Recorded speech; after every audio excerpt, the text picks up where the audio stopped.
Kayo po, wala po ba kayong plano bilang Pangulo ng ating bansa para pakiusapan mo sila na huwag nang ituloy yung impeachment dahil baka abala nga naman po sa trabaho ng ating gobyerno at syempre sa buhay at pamumuhay ng ating mga kababayan?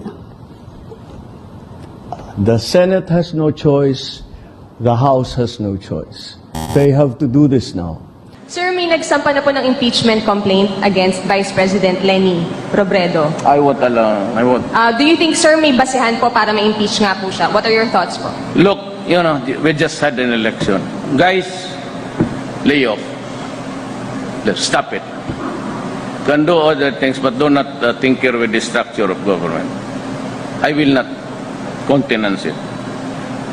Elected yung tao.